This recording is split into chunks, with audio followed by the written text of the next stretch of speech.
Muy buenos días a todas y todos los presentes. Les quedamos muy agradecidos por su presencia, por atender esta invitación de la Fundación Nueva Democracia en lo que hemos denominado la conferencia económica, el estado de la economía en el 2014.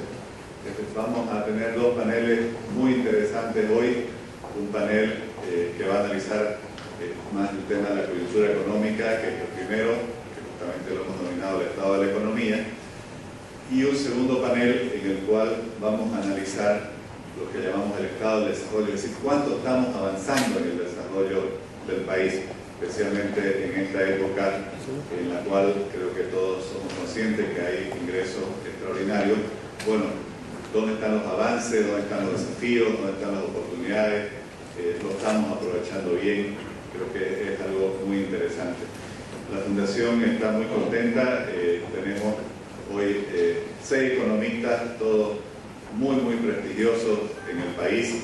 En el primer panel lo tenemos al licenciado José Luis Parada, quien es además secretario de Economía de la Gobernación de Santa Cruz, pero creo que es un referente en el análisis económico en Bolivia. También lo tenemos al licenciado Teófilo Caballero, que también es un economista muy importante de Santa Cruz, además es vicepresidente del Comité Pro Santa Cruz, pero es un académico de larga trayectoria en nuestra Universidad Autónoma Gabriel René Moreno. No lo tenemos físicamente aquí al doctor Juan Antonio Morales, lamentablemente por las situaciones judiciales que hoy son cada vez más comunes en el país, no le han dado autorización para venir a participar en este foro. Sin embargo, si el Skype funciona bien, nos va a dar y va a compartir con nosotros su presentación por Skype. Eso ya no han podido limitar gracias a las redes. Entonces, este primer panel va a discutir justamente cómo está la economía, cuáles son sus fortalezas, cuáles son sus debilidades, qué pasa en la coyuntura económica del país. La Fundación con este foro busca generar el debate económico. Creo que es fundamental en un país que busca el progreso, que busca el desarrollo, que busca mejorar las condiciones de vida de su población, discutir cómo está su economía, qué pasa con sus indicadores, qué pasa con las bases de su estructura económica. Y por eso, en este foro que analizamos, creemos que vamos a contribuir con ideas, con propuestas para esta discusión. El licenciado José Luis Parada tiene una licenciatura en Ciencias Económicas por la Universidad Nacional de Honduras y se ha capacitado en preparación y evaluación de proyectos de inversión pública por el Ministerio de Hacienda y preparación y evaluación de proyectos agrícolas en el Instituto Interamericano de Cooperación Agrícola ICA Honduras.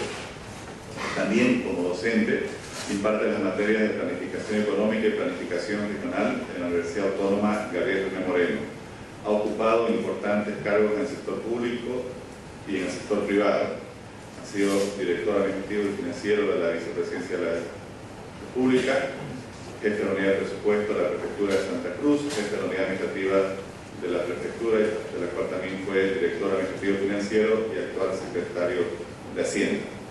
Por su parte, el doctor Juan Antonio Morales obtuvo su licenciatura y su maestría en la Universidad Católica de Lovaina en Bélgica en 1967 y en la misma universidad recibió un doctorado en Ciencias Económicas.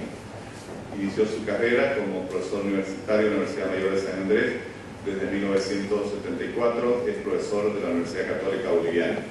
Ha sido director del Instituto de Investigaciones Socioeconómicas y decano de la Facultad de Ciencias Económicas y Financieras de la misma universidad y actualmente imparte clases en la maestría para el desarrollo.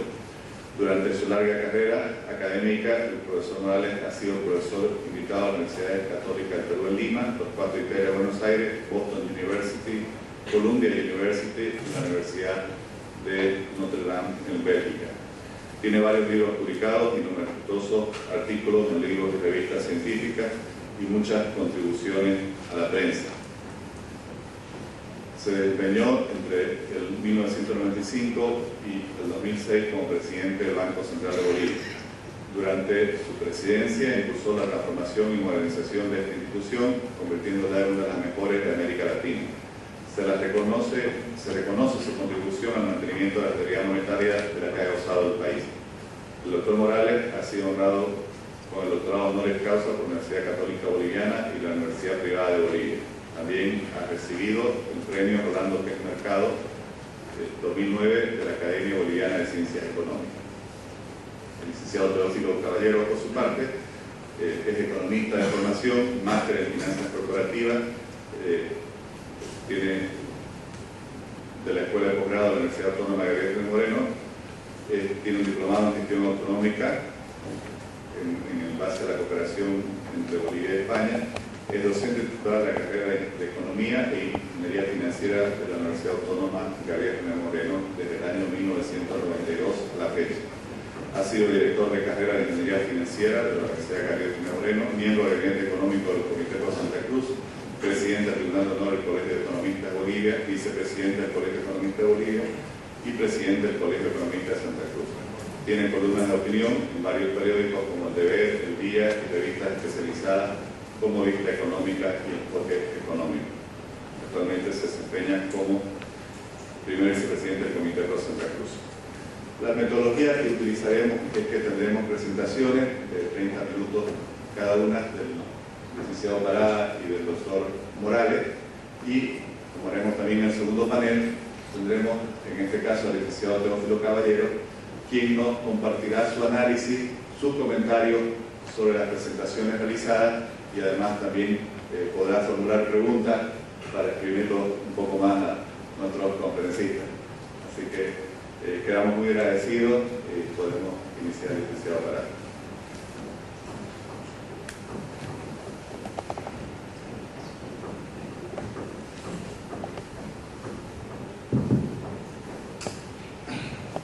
Licenciado Oscar Ortiz, presidente de la Fundación Nueva Democracia, Teófilo Caballero, vicepresidente del Comité por Santa Cruz, amigos todos, en primer lugar agradecer por la invitación, y lo que queremos nosotros es un poco mostrar cuál ha sido el comportamiento que se ha dado en el tema económico. Muchas veces hay cifras por acá, cifras por allá, y dependiendo de quién las mira o cómo las mira es que se puede hacer el análisis. Lo primero que tenemos que ver es las cuentas fiscales. Resulta que el presupuesto general de la nación, yo siempre digo, es como una caja negra del avión por el momento. Se va a saber algo cuando o aterricemos o nos estrellemos. Entonces, creo que por ahí es que tratamos de esclarecer mucho los aspectos. En el tema de cuentas fiscales tenemos los ingresos, impuestos, aranceles, el impuesto directo a los hidrocarburos, que fue una novedad a partir del 2005, que implican en lo que son las variables macroeconómicas, crecimiento real del PIB, inflación, eficiencia, tipo de cambio, precio y volúmenes de exportación. Y en gastos corrientes viene a ser la variable de política, inflación, tipo de cambio, tasa de interés y los límites establecidos. Porque uno de los problemas más serios que han habido en Europa es justamente en el tema del gasto y endeudamiento, dos aspectos que son fundamentales para todo lo que es el control en la economía. Y los gastos de capital, que es el plan de inversión y crecimiento real del PIB. Y vamos a tratar de enfocar en estos tres aspectos todo lo que corresponde al análisis del presupuesto general de la nación. Pero primero veamos las variables macroeconómicas del 2006 al 2014. Las tasas de crecimiento, que efectivamente van de 4,80 a 6,5 en el último año, el tipo de cambio que ha venido bajando a partir del 96 y la tasa de inflación que ha tenido una disminución, pero desde el punto de vista metodológico, pero la inflación como tal, consideramos que variando en 2008 el concepto de alimentos, el componente alimentos de 48 a 38 ha originado una tasa de inflación más moderada desde el punto de vista contable o de registro, pero no así en la realidad. Y tenemos también el PIB, el Producto Interno Bruto nominal, que está en bolivianos y en dólares. Pero aquí fíjense ustedes que del 2009 al 2010 y del 2010 al 2011 hay unos saltos muy fuertes en lo que es el PIB nominal. Acuérdense que entre el 2009 y el 2010 hubo caída de precio de los minerales, hubo caída de precio también de los hidrocarburos. Entonces, una explicación de un 17% de crecimiento del PIB en esos años todavía el gobierno no lo puede explicar. Por eso dejo ciertas dudas con respecto a lo que es el tema básicamente del Producto Interno Bruto.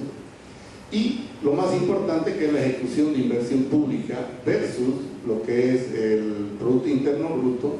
El 2006 está en 7.6, 2007 igual, el 8% para 2008, y recién a partir del 2013 tenemos un 13% de relación de inversión en lo que respecta al sector público. Lógicamente esta inversión no condice con lo que es el crecimiento. Y aquí, en el tema de los ingresos corrientes, lógicamente vamos viendo que del 2006 al 2013 van subiendo, y tenemos aquí un dato que son 894.702 millones de bolivianos que se han presupuestado en el lapso de 8 años. Lo que llama la atención cuando uno revisa el presupuesto es que los ingresos de capital tienen un porcentaje muy bajo con relación a lo que es el presupuesto general de la nación. Y sobre todo, que aquí podemos nosotros apreciar que a pesar de subir 3 veces, lógicamente tenemos una subida mayor en todo lo que es el presupuesto general de la nación, que subimos aquí de 54.000 a 181.000 millones. Pero lo que nos llama la atención son las fuentes financieras del presupuesto. Fíjense ustedes que son el financiamiento externo y otras fuentes internas. Va subiendo de 11.000 a 13.000, 30.000, 27.000, 35.000, 33.000, 44.000 y 60.000 millones. Otras fuentes internas, ¿qué puede ser otra fuente interna? Es como que usted diga, oiga, yo voy a tener un ingreso de $10.000, pero 2.500 me va a prestar un tío, voy a ir a la cooperativa, lo voy a conseguir de algún lado. Otras fuentes internas hasta ahora no se han podido determinar cuáles son. Y vamos a ver dónde se guardan estas otras fuentes financieras. Por el otro lado, lo que nos llama la atención es que a pesar que tenemos 4 veces más dinero, fíjense ustedes en lo que son los intereses de la deuda interna, cómo va subiendo de 1.300 a 3.000 y de ahí va bajando. Nadie tiene un informe de cuánto se han pagado de intereses por la deuda, y eso lo vamos a ver más adelante. Y por el lado del egreso, tienen simplemente lo que son otras aplicaciones financieras, que son 42.000 millones. Una diferencia de casi 3.000 millones entre lo que son otras fuentes de financiamiento internas y lo que son las esta parte financiera por el lado del egreso. Y lógicamente estas aplicaciones tampoco tienen una identificación. Quiere decir que un 25% del presupuesto entre ingreso y egreso es una nebulosa en este momento. Y este es el comportamiento del 2001 al 2013. Esta es el 2001. ¿Y por qué considero el 2001? Porque es cuando se hizo el censo de población y vivienda. Entonces había un presupuesto de 27.598 millones de bolivianos, va subiendo, y es este que les digo del 2009 al 2010, que va subiendo al igual que el PIB, pero no sabemos de dónde provienen el tema de ingresos y el crecimiento. Y tenemos 181.000. Esto quiere decir que entre el 2001 y el 2012, entre los 2 censos intercensales, tenemos 6 veces más plata en el sector formal presupuestario. Pero aquí, ustedes han podido ver en la prensa 3 declaraciones de 3 altas autoridades del gobierno. El primero dijo, 65% del empleo se genera en el sector informal. Otro dijo, el contrabando aporta 600 millones. Y otra autoridad dijo, el narcotráfico aporta 500 millones. Bueno, ¿cuánto aporta el sector informal? Si tenemos 6 veces más plata entre el 2001 y el 2012, el sector informal, primero, contrabando de lo que corresponde a minerales, contrabando de vehículos, contrabando de narcotráfico, motocicletas, en fin. ¿Cuánto genera? Si genera el 65% del empleo, ¿cuánto genera el legal? ¿Cuánto genera el ilegal? Ese es un estudio que en este momento ya está preocupando inclusive a Europa. En Europa, para mejorar su capacidad de endeudamiento, están viendo cómo incorporan el tema de prostitución y también de tráfico de drogas a su PIB para mejorar la capacidad de endeudamiento y capacidad de pago. O sea, y es un tema que está preocupando en Europa y debería preocuparnos más a nosotros para identificar este tema por una sencilla razón. Si el 65% se mueve en la informalidad, el efecto tiene que ser muy grande, para abajo o para arriba, dependiendo de las circunstancias. Entonces, a partir de acá, nosotros tenemos, para poder verificar, estos son los datos del Ministerio de Economía y Finanzas Públicas. Y si ustedes se fijan, siempre comparan los anteriores gobiernos con lo de ahora. Bueno, si nosotros vemos del 2001 al 2005 y del 2006 al 2010, por eso lo utilicé esta página, hay 4 veces el gobierno, antes que suba el MAS. Entonces, tampoco la ley de hidrocarburos, la 3058, no ha sido variada.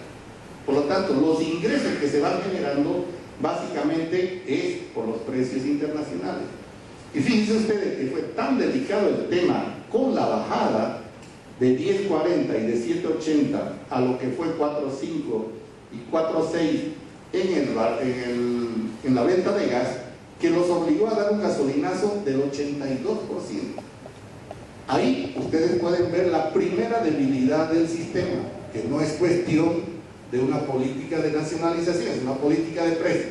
Se bajó el precio y los obligó a hacer un recálculo de la tendencia de lo que son los ingresos y gastos del gobierno y los obligó a un gasolinazo de 82% en diésel y 78% en gasolina.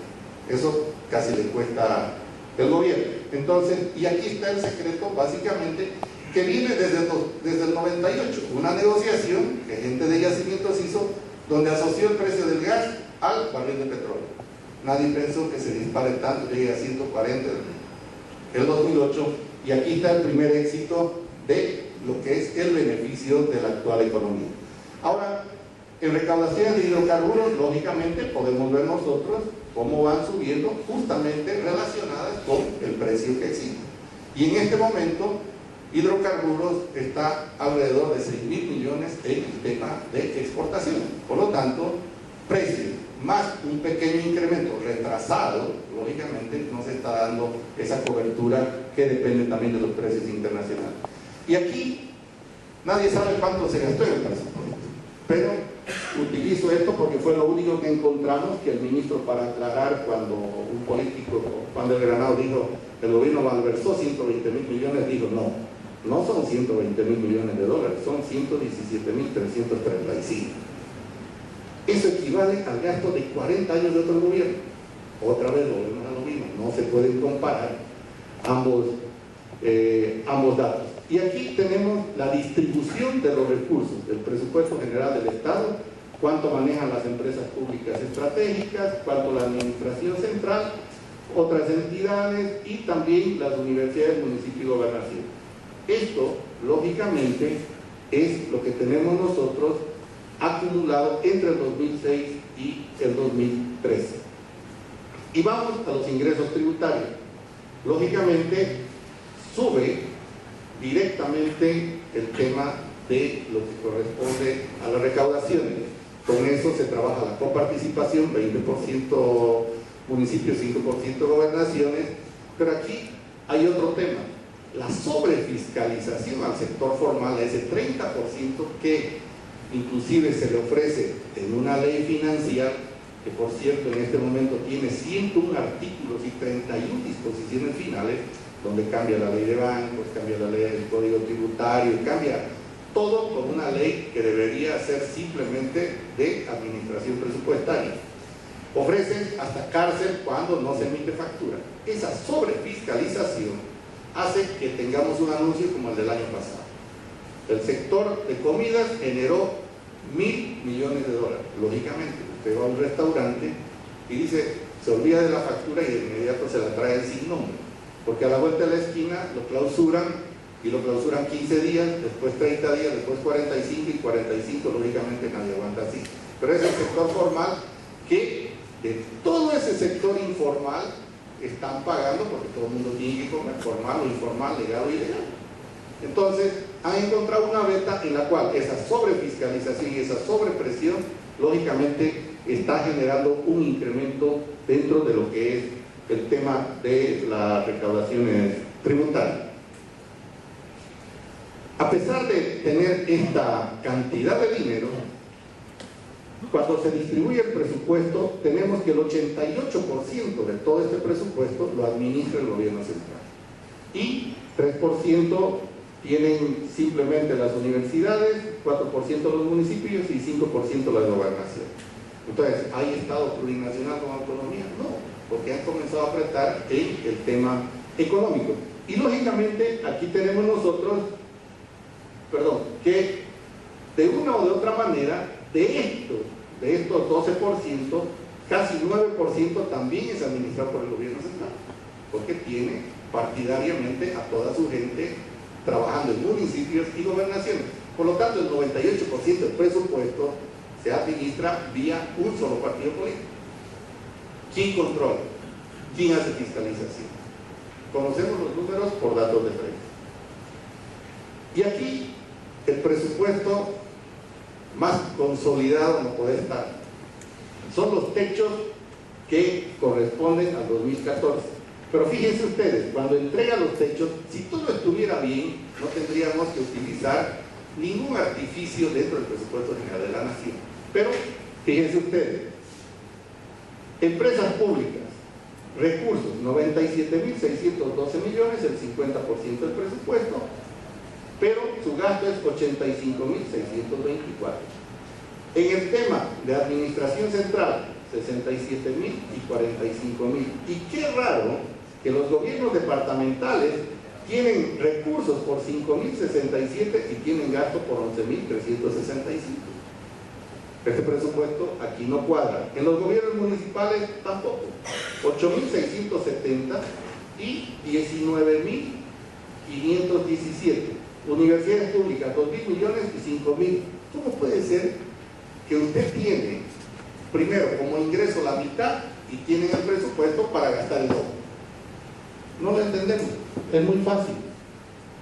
De aquí, de las empresas públicas, vía un simple decreto, va transfiriendo los recursos, pero tiene ciertos objetivos. Esta es la distribución de lo que es 2014 con 91.9 y simplemente vamos a el saldo con lo que corresponde a los gobiernos autónomos.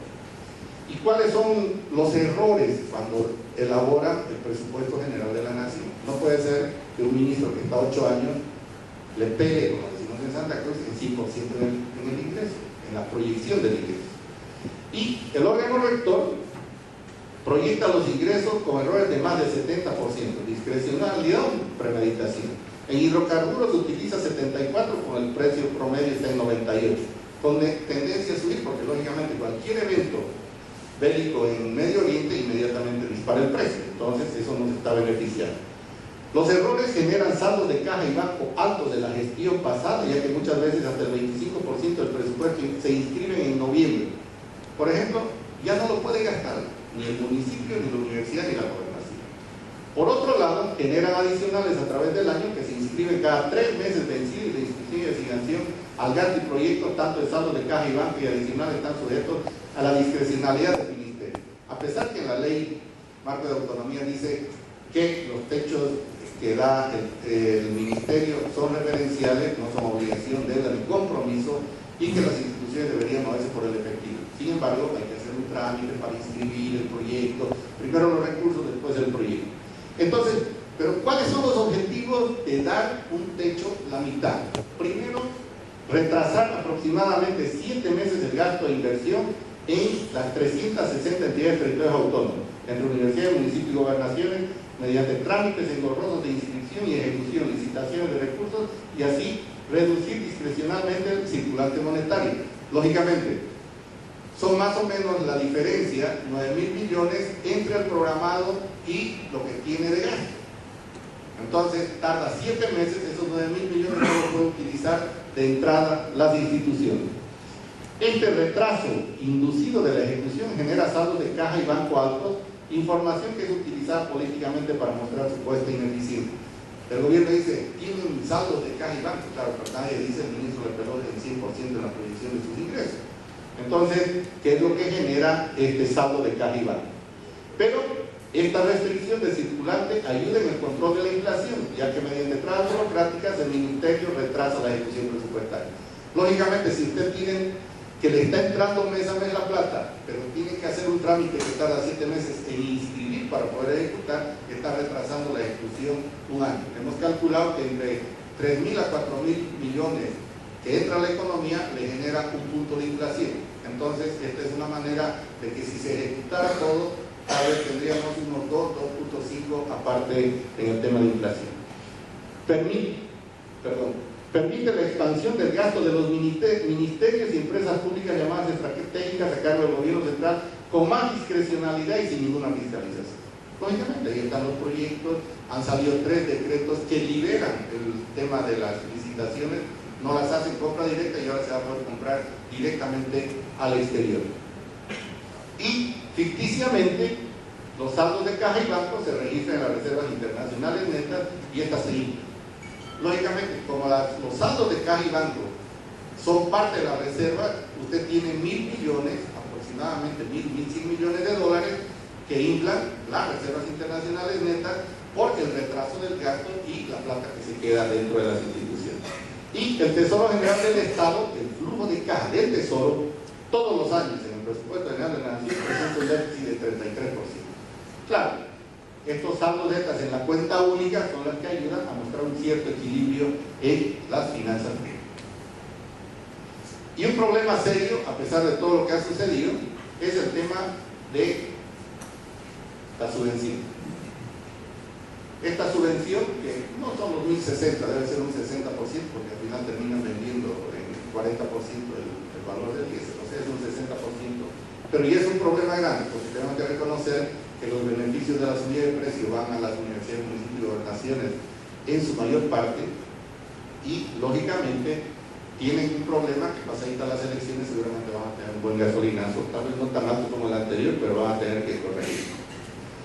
Y lo que llama la atención, por eso voy a utilizar solo la empresa que es ícono en el país, Yacimientos Petrolíferos Fiscales Bolivianos. En el presupuesto programado tiene 33.290 millones de dólares entre 2009 y 2012, ya no quisimos subir a 2013. Ha ejecutado 23.245 millones de dólares. Quiere decir que no se han ejecutado 10.045 entre lo programado y ejecutado de yacimiento. ¿Dónde están estos 10.000 millones? No existen. Están en otras fuentes financieras, que es donde ajustan el presupuesto. Y de aquí, de este saldo sin ejecutar, ese faltante que tienen las universidades, municipios y gobernaciones, se transfieren con un simple decreto para poder equilibrar con el gasto que se ejecuta y los depósitos que se realizan. Si tenemos yacimientos que no han ejecutado 10.000 millones de dólares, no están en caja y banco. Cualquier institución, universidad, municipio y gobernación que tenga de una o de otra manera entre programado y ejecutado, el saldo tiene que estar en caja y banco en efectivo. Caso contrario, algo está pasando, pero aquí no importa, 10.000 millones no aparecen. Esto lo hemos puesto en un librito que escribimos con la universidad y tampoco ha habido respuesta. Y cuando vemos el tema de inversión, que es lo más importante, fíjense, desde el 2001 no pasamos, hemos estado en el 7.83, pero lógicamente en todos estos años hay una crisis muy fuerte en el tema. Recién en 2005 se comienza a recuperar. Y tenemos hasta el 2012 que no varía tampoco, simplemente a 10%, y el 2013 que sube a 13% con relación al PIB. Fíjense que en los últimos 10 años el porcentaje que va a inversión no ha subido como para poder tener crecimientos mayores. Por eso es que el sector informal juega un papel fundamental en Bolivia en lo que es circulante, en lo que es provisión de moneda extranjera, y eso no lo hemos podido cuantificar. Ahora las famosas reservas internacionales netas. Las famosas reservas están en 14.430. Pero aquí hay porque ahora hay que moverse con el periódico, porque el ministerio no da información. 5.600 millones entregó el Banco Central. en crédito a las empresas estatales. Y esto es el último, son 23.000 millones, el último dato que tenemos, que son 3.000 millones de dólares aproximadamente. Entonces, la deuda, fíjense que baja con las dos, de 7.152 a 5.918, que son las condonaciones del BID y el Banco Mundial, y de ahí se comienza a trepar. Esto es interna y externa, son 11.510 a marzo del 2014. Aquí Carlos es el que le hace seguimiento a todo esto de la deuda. Se le aumenta los 5.600 que dice el periódico, o los $3.000 que dice el Banco Central que están en los proyectos, con tasas de menos del 1% a 20 años, donde aplicaremos un modelo para pedirle cuenta. Y de aquí, de 11.000, si le subimos 5.600, la deuda estaría en 17.110, y 5.600 sería menos de las reservas internacionales netas. Aquí hay una contabilidad creativa impresionante, porque están entregando dinero, sin embargo no bajan las reservas. Entonces quiere decir que hay emisión monetaria inorgánica. ¿Hasta dónde va a aguantar? Entonces emiten plata para después pagar 6% para retirar del mercado. Entonces es una contradicción, aunque está de las recaudaciones, porque hacen unipersonales que de pronto desaparecen, los buscan y ya no hay donde reclamar. Entonces esta es la base empresarial que se está trabajando en este momento. Y en Santa Cruz el tema de la industrialización, que es muy bajo todavía, que es lo mismo a nivel nacional. Y aquí podemos ver el crecimiento. Ya tenemos Oruro Potosí por el tema minero, que es un sector que lo vamos a seguramente tocar después con el doctor Oporto, que se cae 2.5 y 7.7. Y el sector minero sí va a entrar en una crisis muy fuerte, porque al no haber inversiones, ahora resulta que están queriendo vía el Estado comenzar a hacer inversiones, pero no son inversiones directas del Estado, sino tecnología. Y tenemos las exportaciones, en la cual hidrocarburos y minerales son la mayor parte. Y esas leyes salieron antes de que este gobierno entre. Por lo tanto, la mayor cantidad de recursos que se generan en el sector público en el país por exportaciones son de leyes anteriores a este gobierno. Y el índice de precios, cómo se va comportando, lógicamente, que es muy distinto al que da el INE, en el cual ya se ha perdido total confianza. Y que el ingreso promedio, vemos nosotros que en Potosí bajó, y lógicamente tenemos problemas ya en el tema que corresponde a ingresos. Y los costos de los bonos, que solo representan el 1.9% del presupuesto, pero en propaganda debe ser el mismo gasto que se da de los bonos. Y políticas nacionales con plata de la región. 1.700 millones de bolivianos que le han sacado a la gobernación, multiplicada por 9 es lo que paga la renta dignidad. O sea, ningún esfuerzo del gobierno central. Y lo más importante, indicadores de pobreza. Ven la caída de los indicadores de pobreza, que vienen de 63 a 43%. Pero aquí ya vemos que hay un incremento en la extrema pobreza entre 2011 y 2012. ¿Cómo que estamos creciendo alto y la extrema pobreza viene bajando? Y tenemos por último, en el área urbana, lo mismo. Tenemos un crecimiento de la pobreza extrema de 10.8 a 12.6. Quiere decir que la pobreza en algunos casos ha bajado, pero no en comparación a todo lo que son los ingresos. Y como conclusión, tenemos nosotros de que definitivamente no puede ser que después de año y medio los datos del Censo de Población y Vivienda no estén disponibles. Porque seguramente, si comparamos la base de datos 2001 y del 2012, con 6 veces más plata, vamos a tener serias dudas sobre la administración de los recursos. Y este es el informe de la evolución del índice de desarrollo humano, donde claramente dicen que se mejora el ingreso per cápita, la esperanza de vida de 52 a 67, en educación promedio de escolaridad 4.5 a 9.2. Con estos indicadores el país se encuentra en la categoría de desarrollo humano 185. Tema pendiente, en Bolivia no se logró reducir los índices de desigualdad tomando en cuenta la distribución del ingreso. Conclusión, no salen los datos del censo porque podemos tener sorpresas muy desagradables que con 6 veces más plata estamos igual o peor que antes. Muchas gracias.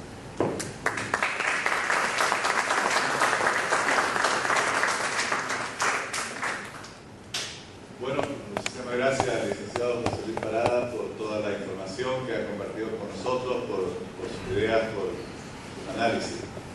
En este momento, ya lo hemos estado viendo por la pantalla, el doctor Juan Antonio Morales, hicimos su presentación también y vamos a pasar a escucharlo al doctor Morales con mucho interés, mandándole creo que el saludo, el cariño y el aprecio que todos sentimos por él, por toda esa trayectoria profesional, académica y de servicio público que siempre lo ha caracterizado. Espero que nos esté escuchando, doctor, y nosotros lo pasamos a escucharlo a usted. Tiene 30 minutos para compartirnos sus ideas y vamos a ir pasando también su presentación simultáneamente. Muchísimas gracias. Quiero agradecer a la Fundación Nueva Democracia por esta invitación y por la ocasión de participar con tan distinguido panel. Quiero al mismo tiempo presentar mis disculpas por no estar en Santa Cruz. Yo hubiese querido estar en Santa Cruz y era toda mi intención, pero estoy sujeto a una restricción, estoy con detención domiciliaria y cada vez que tengo que alejarme de mi domicilio, tengo que pedir permiso al juez. A pesar de haber tramitado la solicitud de autorización hace ya casi un mes, esta no salió del despacho del juez y por lo tanto no pude viajar a Santa Cruz, con lo que me hubiese gustado muchísimo hacerlo. Entonces, presentadas estas mis disculpas por no estar presente en Santa Cruz, pero estoy siguiendo la paz con muchísima atención lo que se está diciendo, lo que están diciendo los colegas del panel, y comenzaré con mi exposición. Entonces, yo le pediría a Iris que me ayude con las láminas, y si pudiese pasar la segunda lámina. No la veo, sí. Bueno, la segunda lámina es el esquema de la presentación. Y quiero ver, seré breve en cada punto, pero son varios puntos. Primero, la pregunta que muchos nos estamos haciendo, muchos economistas se hacen, si el superciclo de precios de materias primas que había comenzado el año 2003 estaría llegando ya a su fin. Un segundo punto tiene que ver con el crecimiento del PIB boliviano. Y tercero, la política económica y las reformas estructurales.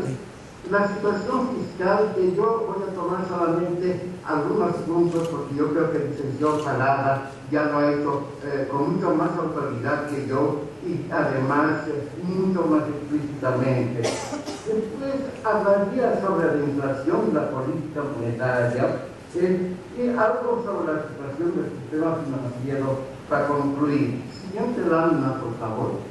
Si me pueden, la siguiente. Bueno, la segunda que mucha gente y muchos analistas internacionales se hacen es si estaríamos llegando ya al final del ciclo de auge de los precios internacionales. ¿Y esto por qué?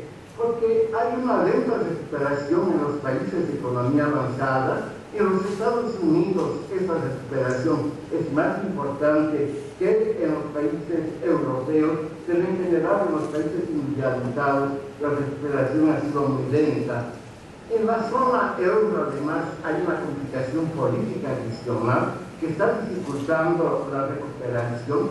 Hay un cansancio con el desempleo y con las políticas de austeridad. Esto se ha reflejado en las últimas elecciones al Parlamento Europeo, donde los partidos anti-europeos y anti-inmigrantes han tenido votaciones muy significativas. Pero también, y eso es más importante para nosotros, hay una desaceleración en los países de economía emergente, principalmente en la China, pero también en la India, Rusia y Brasil, como habremos de ver. La demanda por materias primas se está reduciendo con la desaceleración de las economías emergentes, especialmente la China, y con los cambios en la política monetaria americana.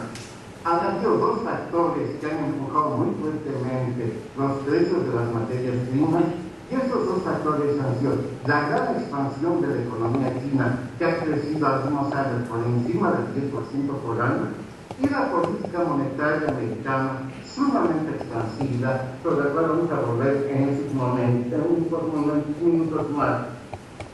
se tiene una caída de precios de las materias primas con relación a los altos precios del 2011, aunque todavía están muy por encima de los precios del año de 2005. Siguiente lámina, por favor. Si ustedes se fijan en ese gráfico, pues son datos trimestrales y son índices de precios, ¿no? Van a ver, ¿no es cierto?, que el precio del petróleo se ha mantenido relativamente constante, pero en el caso de los metales hay caídas que son muy sustanciales con relación al 2011, pero están todavía en muchos casos con precios que son 2 veces el precio que tuvieron el año 2005. En el caso de la soya también es interesante. Después de algunos picos en precios de soya, tenemos un nivel muy respetable del precio de la soya. Entonces, ahora bien, siguiente lámina, por favor. Siguiente.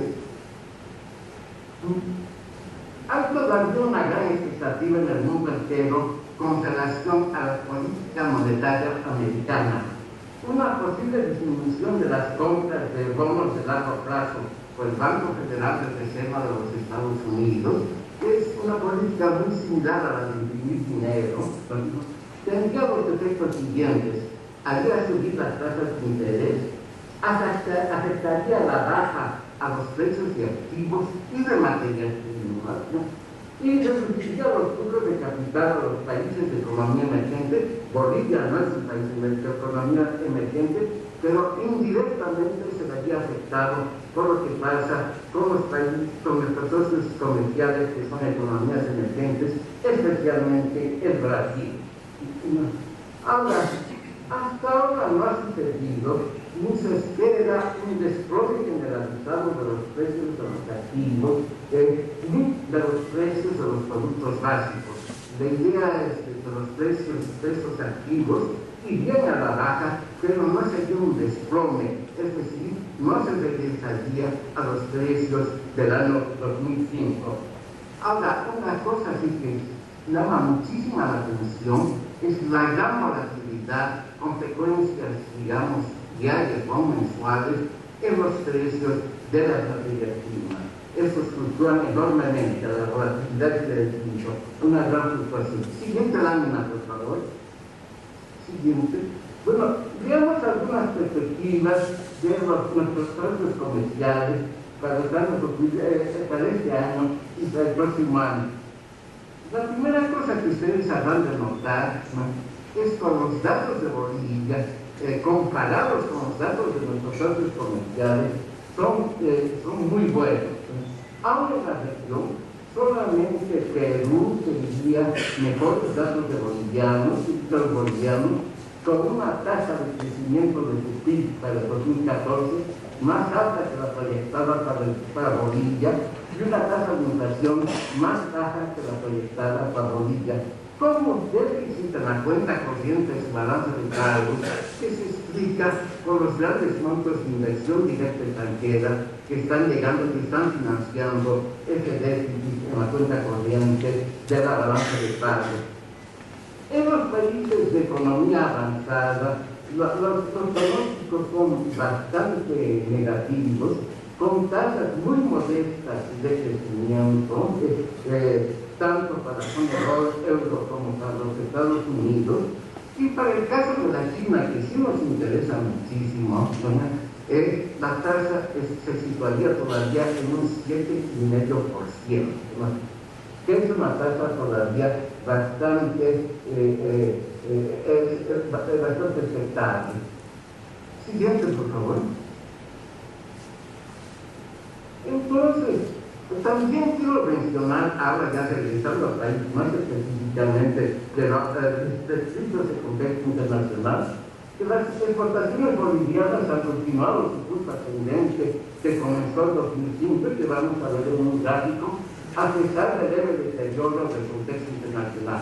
Voy a subrayar la palabra leve, hay un deterioro del contexto internacional, pero esto es leve. Las exportaciones siguen muy concentradas en materias primas, en hidrocarburos, en metales y en soya. Las importaciones también han estado creciendo, pero no ha habido mayor deterioro del superávit comercial. Vamos a tener todavía un superávit comercial y del superávit en cuenta corriente de la balanza de pagos del año 2013. Hay una pequeña disminución de ese superávit comercial en el cuadro 1, pero no es demasiado fuerte. Se pronostica una reducción un poco mayor para el año 2014, pero todavía había un superávit en cuenta corriente. Siguiente gráfico, por favor. Si ustedes se fijan, las exportaciones han seguido con su curso ascendente. Estamos por encima de los 12.000 millones de dólares. Cuando uno compara, con lo que se tenía a principios del siglo, que era algo así como 1.800 millones de dólares, uno ve muy fuertemente la expansión de las exportaciones. Siguiente lámina. El crecimiento del PIB boliviano. Y aquí voy a insistir solamente en algunos puntos. Entonces, ha tenido un fuerte impulso dado por la evolución favorable de los términos de intercambio, y vamos a ver eso en un... Después, el fuerte crecimiento del 2013, que ha sido de 6.8% según fuentes del gobierno, y el proyectado para el 2014, que según el Fondo Monetario especial de 5.1, pero el gobierno tiene una predicción un poco más alta, y la hace falta de 5.5, se explicaría por la significativa expansión de la producción de gas natural, especialmente con destino a la exportación al mercado argentino, que lo vamos a ver también en el cuadro más adelante. Y después por una expansión de la demanda interna debido al crecimiento del consumo de los hogares y el consumo del gobierno. Yo no sé qué ha pasado con el consumo del gobierno, que el año pasado ha crecido a una tasa del 9%, siendo así que su velocidad de crucero era entre 4 y 5%, pero el año pasado el consumo, no digo de inversión del gobierno, se expande muy fuertemente. Y después tenemos las altas inversiones públicas, particularmente en las empresas públicas, económicos a los precios internacionales, y decía que esto era falso, que todo estaba debido a la demanda interna. Pero esos datos creo que son sumamente concluyentes. El país está recibiendo ingresos por encima de su propio esfuerzo, muy sustanciales, que han sido tan altos como 8% del Producto Interno Bruto, lo que por supuesto ha permitido financiar los componentes de la demanda agregada, particularmente el consumo y la inversión pública. Siguiente punto.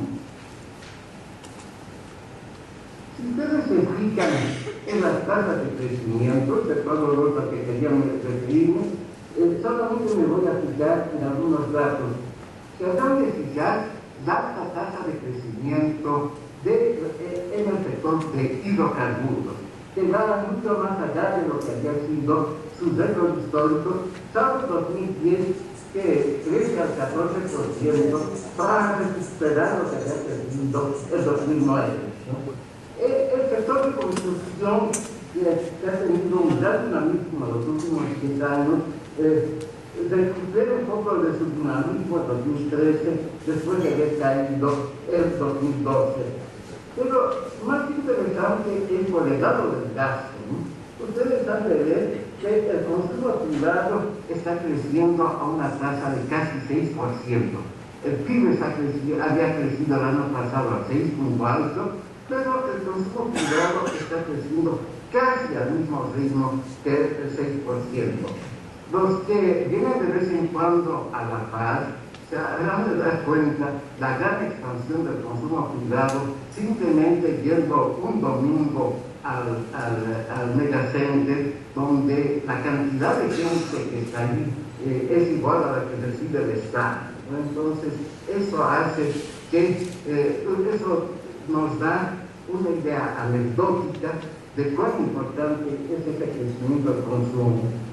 Hay también el crecimiento del consumo del gobierno que yo les había mencionado, y habrá de fijarse en ese valor de 9.3 el año pasado, que no corresponde a lo que solía ser la trayectoria de crecimiento del consumo del gobierno. Y obviamente hay un dato de inversión pública. El dato de inversión pública de 2012 está mal, probablemente al sacar los datos del INE ha habido un error y se ha copiado mal. Pero fijémonos en el dato de 2013 y ustedes verán lo importante que es. Bueno, siguiente lámina, por favor. Tenemos preocupaciones con este crecimiento que parece ser tan bueno, ¿no? Primero, la velocidad con que se están agotando las reservas de hidrocarburos, ¿no? Tanto más que no hay inversión en exploración, o lo que hay en exploración, ¿no? Es muy pequeño, ¿no? Y no hay hallazgos significativos en lo que va de esta década. Después, el alto valor del riesgo, ¿no? La extrema dependencia de los hidrocarburos y de las otras materias primas nos someten a riesgos de precios muy significativos. Entonces, esta bonanza podría perderse si hubiese una caída duradera en los precios. Un tercer elemento es la calidad de las inversiones públicas, ¿no? Con el momento, las inversiones públicas contribuyen a la demanda agregada y en consecuencia al crecimiento del PIB. Están en la fase entonces en que, como hay más inversión pública, hay más demanda agregada y hay mayor crecimiento del PIB, en lo que insiste enormemente el gobierno, ¿no? Pero está en duda su productividad y su rentabilidad, ¿no? Que los problemas se van a manifestar, las pérdidas de eficiencia de esas empresas públicas se van a manifestar solamente un poco más tarde. Siguiente lámina, por favor. Bueno, hay otro punto más que también lo mencionó el Santiago Parada, es la fuerte informalización de la economía. Según fuentes del Banco Mundial, un 70% de la población económicamente activa estaría en el sector informal. El sector informal tiene muy baja productividad, en parte debido a problemas de escala. Muchas veces son empresas unipersonales, tienen con seguridad graves problemas de escala y la falta de productividad es sumamente baja. Sin embargo, en la coyuntura actual pueden ser todavía competitivos, este sector es todavía competitivo y contribuir al crecimiento porque escapa a los costos de la legislación laboral y de la tributación. Entonces, para emplear una terminología marxista que rara vez significa empleo, hay una sobreexplotación de la fuerza de trabajo en el sector informal. Entonces, pero eso es también una fuente de crecimiento, pero basada no en ganancias de productividad, sino en el trabajo más intensivo. Y cosas que serían inadmisibles en otros contextos, por ejemplo, trabajo infantil, no respecto a las 8 horas de trabajo, a la jornada de 8 horas de trabajo, ningún tipo de seguridad social ni de seguridad laboral. Bueno, siguiente lámina, por favor. Vale la pena repasar rápidamente la política económica y las reformas estructurales encaradas por este gobierno. En política económica nacional se sigue caracterizando por un fuerte nacionalismo, una fuente central del Estado de Economía, sería el Estado, a través de sus empresas y de sus políticas, el principal dinamizador de la economía en esta definición. Han ocurrido nacionalizaciones más allá de los hidrocarburos, la lista de nacionalizaciones es sumamente larga. Además de las nacionalizaciones, se han creado nuevas empresas públicas de distinto tamaño. Después hay habido un retorno al proteccionismo, rechazando acordar tratados de libre comercio con los Estados Unidos y la Unión Europea, marginándose del ATPDA, del programa de lucha contra la droga. Se han aumentado fuertemente algunos aranceles de importación como para las concesiones, aunque el arancel promedio sigue siendo moderado hasta ahora. Y se han impuesto previsiones temporales de exportación.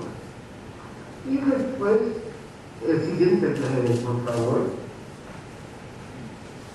La siguiente. Se han modificado o se han promulgado nuevas legislaciones en pensiones. Y el punto positivo lo indico con un signo más y lo negativo con un signo menos.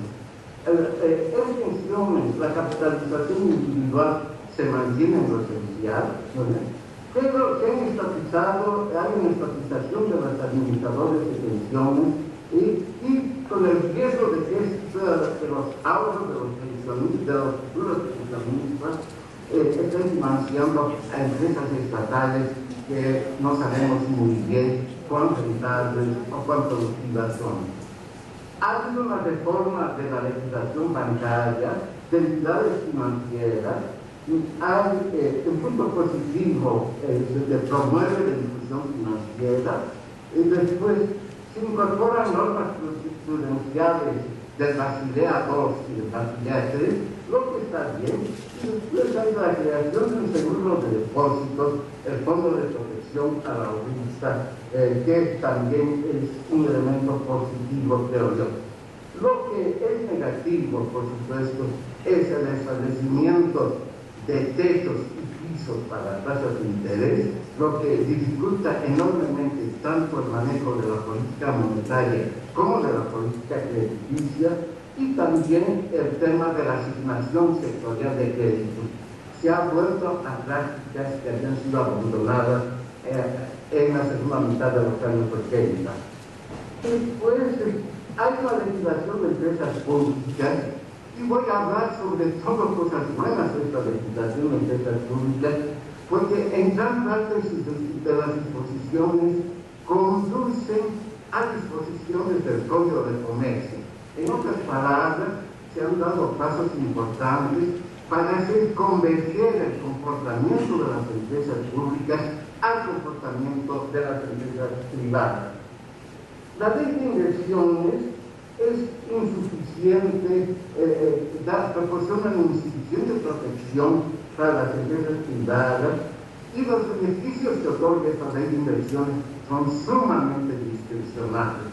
En vez de reglas, esto depende de la discreción de las autoridades del Poder Ejecutivo. En minería, en general, lo que tenemos es negativo, limita las inversiones privadas grandes y favorece a las cooperativas. También, la siguiente lámina, por favor.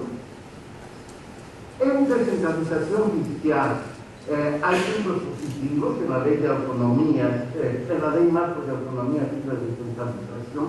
Hay un principio de equilibrio fiscal y de presupuestos duros para los gobiernos subnacionales. En otras palabras, un problema de los presupuestos subnacionales suele ser el presupuesto blando. En este caso, hay reglas muy claras de equilibrio fiscal. Hay la creación de un fondo de desarrollo productivo solidario que incluye la inclusión de un fondo de estabilización para atenuar los efectos de las fluctuaciones de precios internacionales en los servicios e inversiones de los gobiernos nacionales. Yo creo que este es un punto bien importante, porque los riesgos para los ingresos de los gobiernos nacionales, gobernaciones y municipalidades de depender tan fuertemente de regalías y de coparticipación en el ideato son sumamente elevados. Pero en el punto negativo hay imprecisiones en la fuente de asignación de recursos para los gobiernos nacionales y demora en concluir un pacto fiscal. Está previsto en la ley, pero no se ha avanzado absolutamente nada. También, por último, quiero mencionar los cambios en el funcionamiento del Banco Central. Como ex Banco Central, es algo que me toca muy de cerca, ¿no? Primero, es la anulación de la independencia legal del BCE, con la obligación que se le ha impuesto de otorgar créditos a las empresas públicas. Esta es una cosa rarísima. Debe haber muy pocos países en el mundo cuyos bancos centrales tienen la misión, la función de financiar a las empresas públicas. Esto desarma completamente a la política monetaria. El BCE ha dejado, por lo menos parcialmente, de ser un banco central para convertirse en un banco de desarrollo. Siguiente pregunta. Sobre la situación fiscal. La situación fiscal ha sido sumamente expansiva entre el 2006 y mediados del 2014, lo sigue siendo hasta ahora. Si a pesar de todo se han constituido superávit fiscales, ha sido por extraordinario de los ingresos. El sector público no financiero ha recibido del 2006 al 2013 un poco más de 50.000 millones de dólares adicionales a los que hubiese recibido si se hubiesen mantenido los ingresos del 2005. Quiero explicar este cálculo y les voy a tomar un minuto, no mucho más, ¿no? Supongamos que los ingresos del 2005 se hubiesen mantenido en el periodo 2006-2013, los mismos niveles. Entonces, si comparamos el adicional con respecto a esos niveles y los sumamos, encontramos que el sector público no financiero ha recibido 50.000 millones de dólares adicionales. Eso es casi 2 veces el Producto Interno Bruto del 2013. Es una suma bien grande.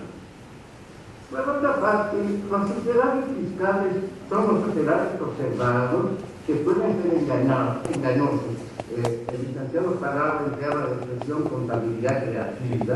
Yo creo que efectivamente hay mucho de contabilidad creativa en la presentación de esos datos fiscales, ¿no? Y después hay que tomar en cuenta también cómo se han estado generando los superávit, y eso nos llega a la conclusión de que el balance fiscal no hidrocarburífero, es decir, si retirásemos los ingresos por hidrocarburos, los ingresos fiscales por hidrocarburos, presenta un déficit. Lo más grave que eso es que ese déficit ha ido creciendo. Entonces, el efecto justo se vuelve cada vez más dependiente de estos ingresos hidrocarburíferos. Siguiente lámina, por favor.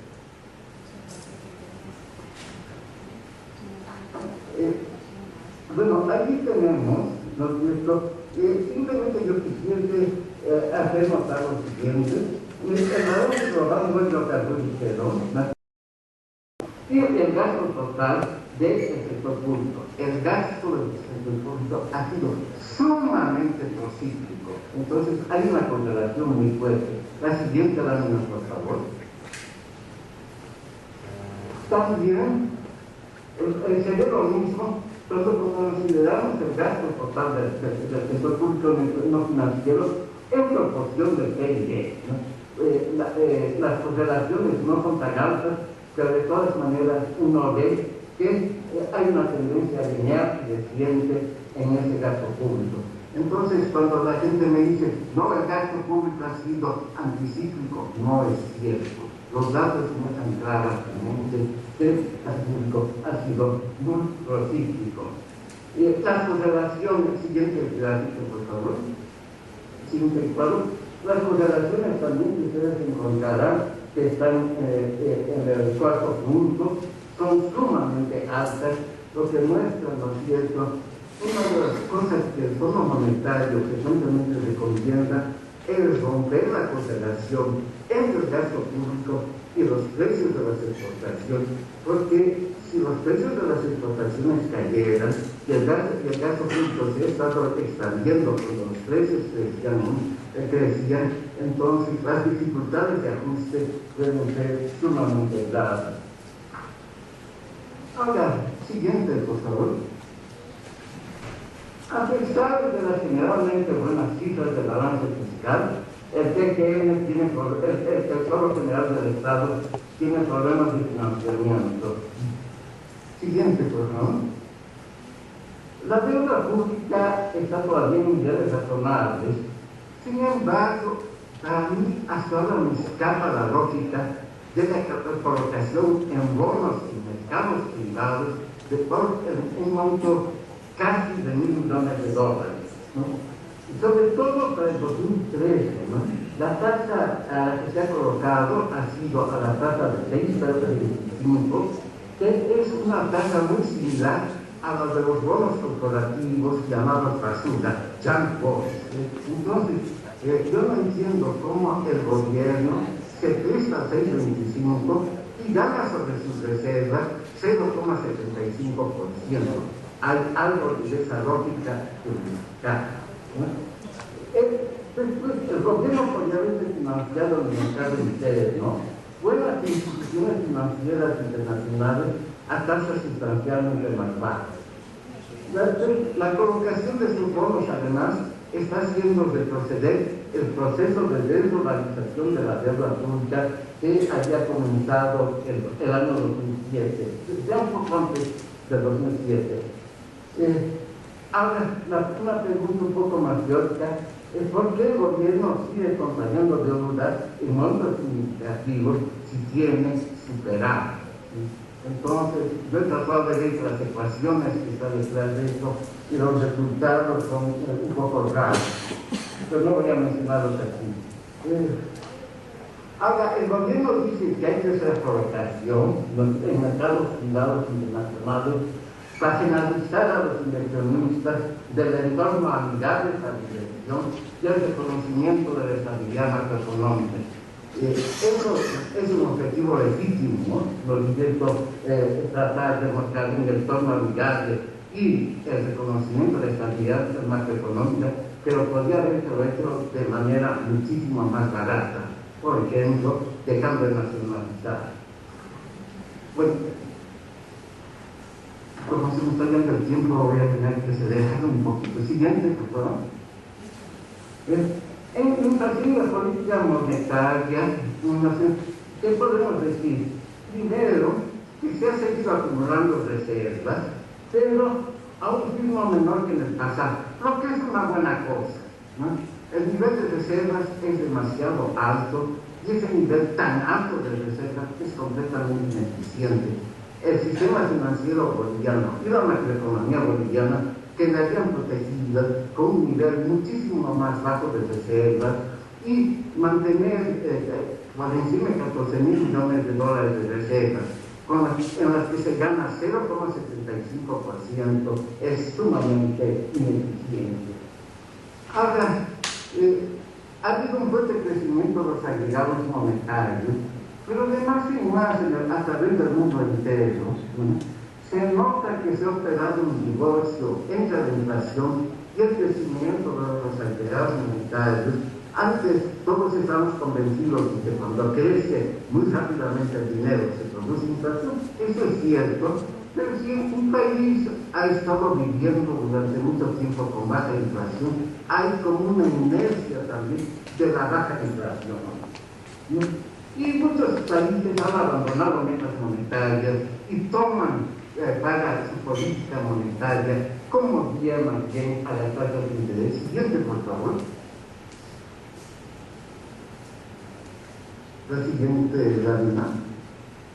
Como verán ustedes, las reservas internacionales verán el pleno. Estas son reservas internacionales en divisas. Expresamente he excluido el oro, ¿no? Porque en el oro lo que ha estado pasando no ha sido muy bueno. El gobierno adquirió 14 toneladas adicionales más de oro el año 2011, imitando a lo que había hecho Venezuela y pensando que el precio del oro iba a subir mucho más, y lo que ha pasado ha sido al revés, ha caído muy fuertemente y había eso hay que incluir muy fuertes pérdidas. Bueno, siguiente, por favor. Ha habido choques de oferta y los choques de oferta y subidas de precios salariales son posiblemente mucho más importantes como explicativos de la inflación que el crecimiento monetario. Bueno, mira que pase por favor el siguiente. La siguiente pase por favor. Hasta llegar al gráfico de inflación. Siguiente pase. Entonces verán cuál ha sido la trayectoria de la inflación. La inflación se está comportando bien, aunque está por encima del 6%. Esta es inflación acumulada, ¿no es cierto?, de 12 meses. Entonces, estamos, por decir así, a una tasa de inflación anual de más o menos 6,5% en este momento. Bueno, siguiente, por favor. La política monetaria ha estado utilizando el tipo de cambio como banca nominal, es decir, le sirve para tomar sus decisiones monetarias, y desde noviembre de 2011 el tipo de cambio no se ha movido y utiliza los agregados monetarios, ¿no?, un poco para mantener ese tipo de cambio. Siguiente, por favor. Bueno, la siguiente, ¿no? La competitividad cambiaria. Bueno, tenemos un cierto grado de sobrevaluación.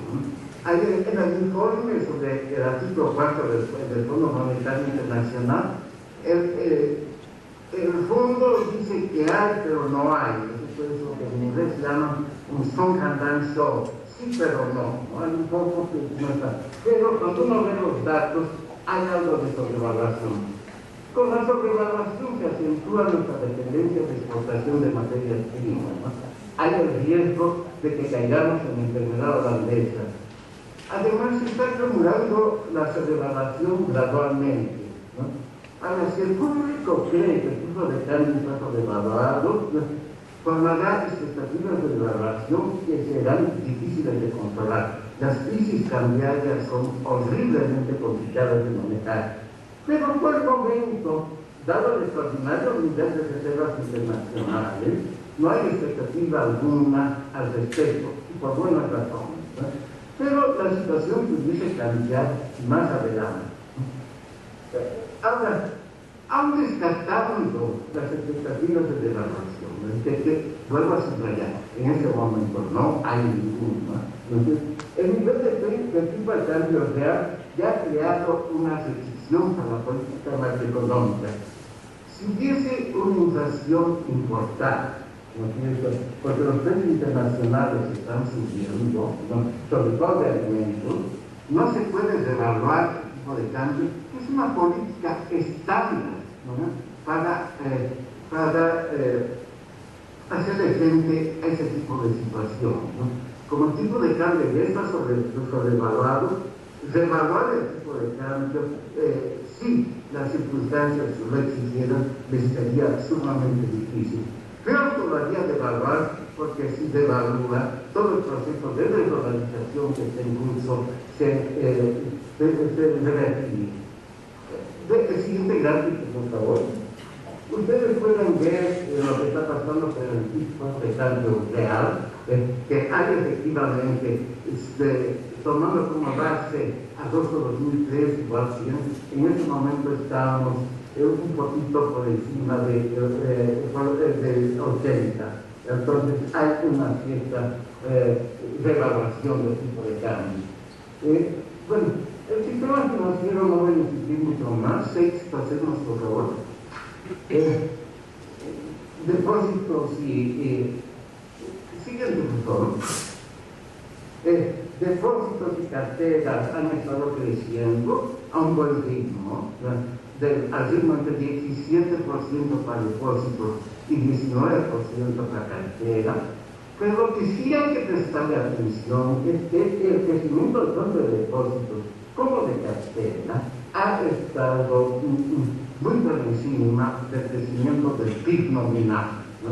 Entonces, eso es algo en que hay que prestarle atención. Siguiente, por favor. Bueno, en toda política monetaria del BCE afectando el desempeño del sistema financiero es una pregunta que podemos hacer. Dos políticas: la política de operaciones de mercado abierto, la FOMA, operaciones de mercado abierto, y la política de encaje legal. Una pregunta con respecto a las OMAs: si estas OMAs están afectando a las tasas de interés del sistema financiero. La evidencia estadística parece apuntar a que no. ¿no? Tanto más que el mercado interbancario se ha encogido. Las colaboraciones de netas de hombres han estado aumentando. Siguiente, por favor. Bueno, la siguiente problema. Aquí hay un fuerte incremento en las colocaciones netas de OMA, es decir, el Banco Central está siguiendo una política activa de OMA siguiente, y eso se refleja también en las tasas de interés. Las tasas de interés de los acciones del mercado abierto están subiendo muy fuertemente, ya están acercándose al 5%. Pero el Banco Central está haciendo operaciones de mercado abierto que no son usuales, ¿no? Que operaciones de mercado abierto se hacen con el sistema financiero, no se hacen con particulares, ¿no? Pero el Banco Central ha estado colocando bonos en particulares, lo que está incidiendo sobre las tasas pasivas que pagan, sobre todo, no exclusivamente, pero sobre todo las entidades especializadas en microfinanzas. Entonces, en realidad, no son operaciones de mercado abierto lo que está haciendo el Banco Central, está haciendo pseudo operaciones de mercado abierto. Vamos a concluir, y yo discúlpenme porque me extendió demasiado. Siguiente, por favor. Bueno, las conclusiones, fuerte tendencia a las exportaciones de los ingresos fiscales de las exportaciones, el valor de las exportaciones de productos básicos, el valor en riesgos muy alto. El actual alto crecimiento del PIB está basado en el agotamiento más rápido de nuestros recursos naturales y por lo tanto no es sostenible en el tiempo, a no ser que se hagan inversiones en la exploración que no se ha estado haciendo hasta ahora de manera significativa. El país tiene que prepararse también por la eventualidad del crecimiento más lento de las economías emergentes, especialmente China y Brasil, ¿no? Entonces, particularmente lo que puede pasar en esos 10 países puede tener repercusiones en la economía boliviana, ¿no? Y también tiene que prepararse sacarse de la política monetaria de los países industrializados, especialmente de los Estados Unidos, ¿no? Porque como hemos visto en las primeras láminas, eso podría afectar a los precios de las materias primas. Siguiente grupo, ¿no? ¿Cómo prepararse? Bueno, prepararse con más prudencia fiscal, devolviendo realmente su labor de institución monetaria, evitando más operaciones de financiamiento a las empresas públicas, trasladando a fondos de estabilización y de inversión ad hoc una fracción significativa de las actuales demasiado altas reservas internacionales. Habría que crear un fondo de estabilización o un fondo de inversión, ¿no? Y después, dándole progresivamente más flexibilidad a la política cambiaria. La política cambiaria es demasiado rígida, crear un mejor clima para las inversiones privadas, no más nacionalizaciones, compensaciones para las empresas privadas nacionalizadas y una política salarial menos dinámica que tome en cuenta las particularidades de cada sector y la productividad laboral. Es un punto que tal vez por el tiempo no he insistido, es de que la política salarial ha sido demasiado dinámica. El sector financiero nacional tiene fortalezas, pero tiene también vulnerabilidades. Algunas de ellas creadas por la política del gobierno, como la ley de servicios financieros. La ley de servicios financieros aumenta muy fuertemente la vulnerabilidad del sector financiero. Con esto termino. Muchísimas gracias.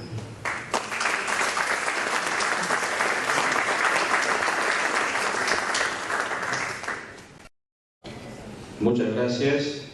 Un saludo muy cordial al licenciado José Luis Parada, al licenciado Juan Antonio Morales, a Óscar Ortiz por la oportunidad que nos da de poder actuar como comentarista de estas dos exposiciones que nos han hecho dos personalidades que son referentes en el ámbito de la economía nacional. Yo, en primer lugar, me voy a permitir ponderar y destacar el papel que ha tenido el señor Juan Antonio Morales para algunos de los presentes, por si acaso, es el único presidente institucionalizado en la historia de Bolivia que fue elegido por 2/3 en el Congreso Nacional en 1996, bajo la primera ley que dio autonomía al Banco Central de Bolivia, la ley 1670. Él ha sido presidente del Banco Central durante 12 años en forma consecutiva, colocó al Banco Central en los rankings y estándares internacionales, reconocido el Banco Central de Bolivia como una de las instituciones más sólidas. Si bien es cierto, hay una merma en la institucionalidad actual por el propio texto constitucional, pero es necesario recalcar que a pesar de todo eso, el Banco Central sigue siendo el pilar de la estabilidad macroeconómica. Yo pondero la actuación del licenciado Juan Antonio Morales. Seguramente los tiempos cambiarán, porque todo cambia, todo pasa, todo se transforma, y vendrán otros tiempos cuando él pueda ser un ciudadano libre, porque si hoy él está privado de su libertad es simplemente por cumplir la ley 1670, el artículo 22 de esa ley, que establecía claramente de que el gobierno no puede recurrir a préstamos del Banco Central, ni siquiera para financiar empresas públicas, pero que solamente lo podría hacer en caso de conmoción social, guerra civil y desastres naturales. El licenciado Juan Antonio Morales lo único que hizo fue cumplir la ley y seguramente él tiene que tener la conciencia tranquila. Todo cambia, todo se transforma. Yo me voy a permitir comentar la exposición inicialmente que ha hecho el licenciado José Luis Parada, que es uno de los referentes en el tema del manejo presupuestario, por la experiencia que tiene, por haber sido funcionario de gobierno en la ciudad de La Paz, por haber trabajado muy de cerca con las cuentas macroeconómicas. El presupuesto público es el eje central de toda la política fiscal. El presupuesto público es el mecanismo de redistribución de la riqueza estatal. El presupuesto público muestra los deseos e intenciones que tiene un gobierno, ¿no es cierto?, para mejorar la calidad y las condiciones de vida. Yo siempre hago este ensayo con mis alumnos en la universidad pública, y yo les digo a mis alumnos, si es que la pregunta que hago es si el presidente Evo Morales se preocupa por los pobres y los indígenas. Y muchos de ellos dicen que sí, que efectivamente hay una preocupación muy profunda del presidente Morales de su gobierno por estos sectores que son marginales. Pero esa preocupación que siente el gobierno no se traduce en el presupuesto general del Estado, porque resulta que estos sectores que son más sensibles, ¿no es cierto?, que sufren más desamparo del Estado, no están reflejados en las políticas sociales. Entonces aquí no hay una coherencia entre lo que se dice y lo que se hace. Y hay un segundo elemento que yo también lo voy a poner en la mesa de discusión, desafiando a los presentes a lo siguiente. Nosotros estamos entrando en una era de la tergiversación de la información, de la manipulación grosera y descarada de la información. Y solamente un ejemplo, para los que quieran verificar esto. En la página web del Ministerio de Economía hay un informe del crecimiento de la economía a marzo de 2014, donde el gobierno, a través del Ministerio de Economía, informa que el crecimiento de la economía en este año ha alcanzado el 6,48% y que los principales sectores que apuntalan el crecimiento de la economía este año vienen a ser el sector de la construcción, el sector transporte y comunicaciones y el sector de servicios financieros, pero no figura el sector de los hidrocarburos. Y fue precisamente que me tomo la molestia de bajar el informe y de recurrir al Índice General de Actividad Económica que el INE publica periódicamente, y yo puedo verificar que en el IGAE que publica el INE y que sirve de base para la comunicación del Ministerio de Economía, los dos principales sectores que son puntales del crecimiento de la economía este año son hidrocarburos y construcción, pero que eso sí no figuran en el informe del ministro. Cuando yo esta tarea se la planteo a mis alumnos sacan la conclusión, es que me dicen ingenuamente, es que la secretaria del ministro se olvidó de taipear, dice el sector de la construcción.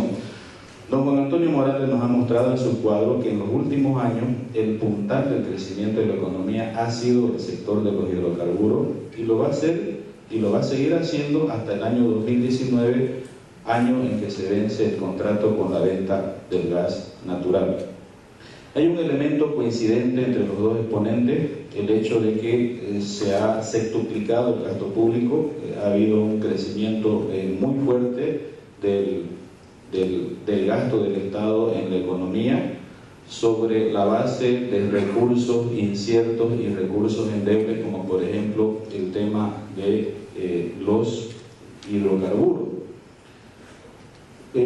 Don Juan Antonio Morales, por ejemplo, hace un diagnóstico interesante sobre la coyuntura internacional, sobre lo que está pasando en estos momentos y la influencia que podría tener en la economía boliviana. Yo un poco lo complemento a don Juan Antonio en el sentido de que por lo menos nosotros no podríamos preocuparnos en el corto plazo con lo que está pasando en la coyuntura internacional, porque tenemos dos contratos firmados con el Brasil y con la Argentina, y los contratos se cumplen. Es decir, el contrato firmado con el Brasil está vigente desde 1999 hasta el año 2019.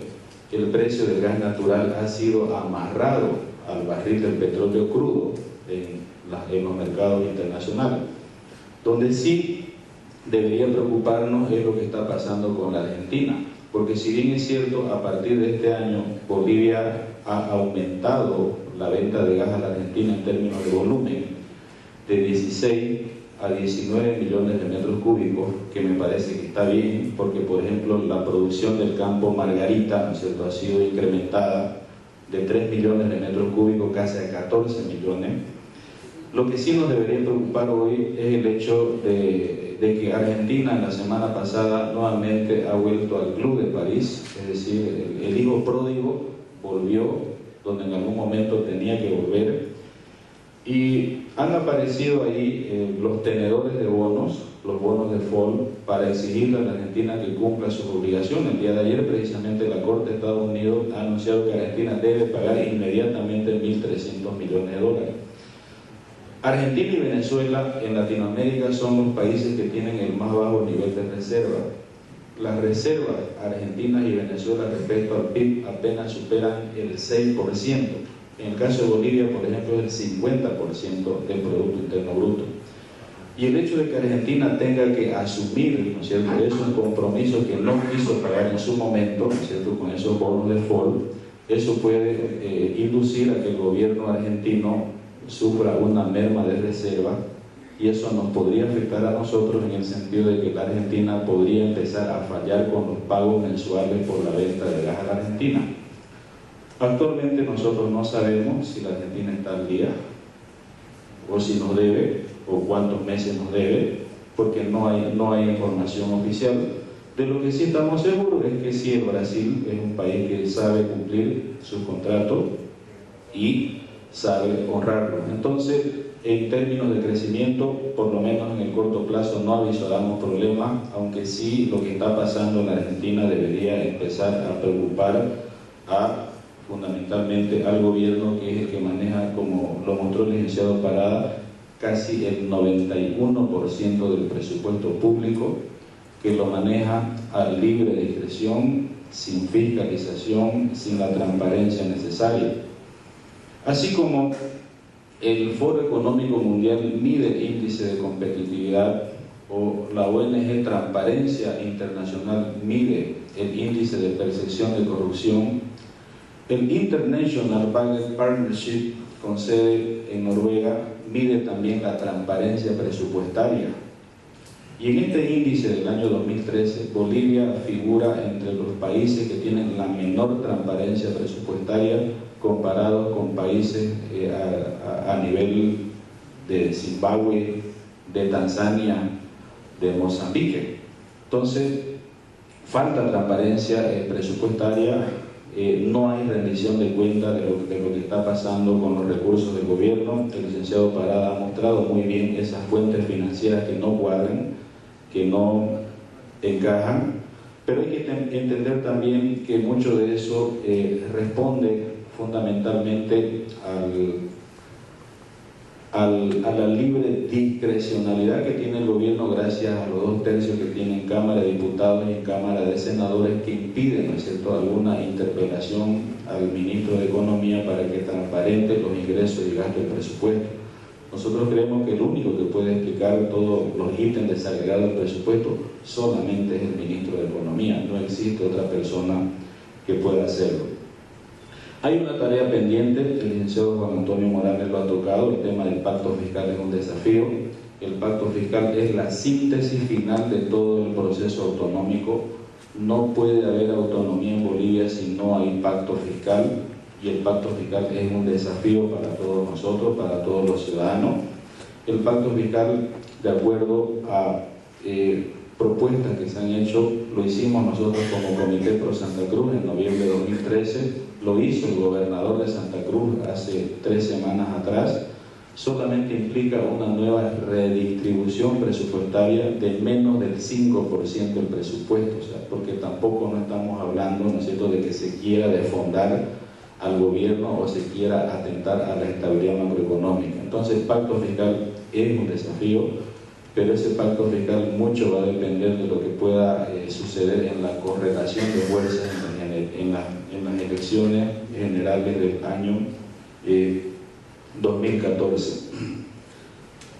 Voy a comentar algo que tocó el licenciado Juan Antonio Morales sobre los bonos soberanos, porque aquí en los bonos soberanos hay cosas que no cuadran.